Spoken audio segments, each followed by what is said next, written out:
I joined this group. They're called Kingdom Gatekeepers. And this is not the exact chart that they showed me, but it's very similar to this, where basically they talk about where our roots are and the things that basically are rooted in us. It determines what kind of leaves grow in our lives. And this is very similar to a lot of the biblical teachings that Jesus himself has shown us in the Bible as well. He literally refers to, there's multiple instances in the Bible where he's referring to, the roots and the leaves in our lives, right? I don't know if he says that exactly, but I do know that the tree and plants is like symbolizes how you grow in your faith or how you grow in things that are not of the faith, right? So when you see the roots of your life, the roots is essentially the things from your past. So that could be poverty, family violence, abuse, witnessing crimes in your life, guys. And I'll tell you right now, like, it sounds crazy, but I literally grew up to watching a lot of this stuff. Whether it was me or my siblings, like, we grew up in a very tough neighborhood. And when people see where I'm at today, my testimony is powerful because of this stuff.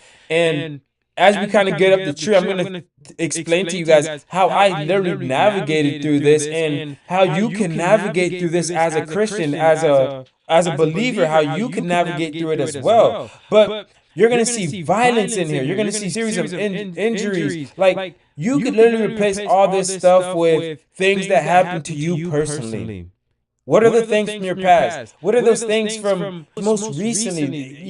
That could be people lying to you. That could be people betraying you. You losing trust with people. You being cheated on. You getting into wrong business deals. Like, all that stuff, that creates roots in our lives.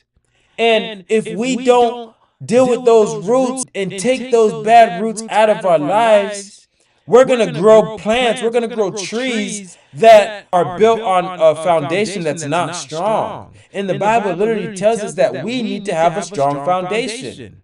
And speaking of that, like, this reminds me of the country Haiti. I learned that, I'm Haitian, by the way. I learned in Haiti, one of the biggest struggles in Haiti is they don't have great foundation on the land for trees to grow. And because of that, when hurricanes come, the land could easily get destroyed because there's no foundation to the country itself.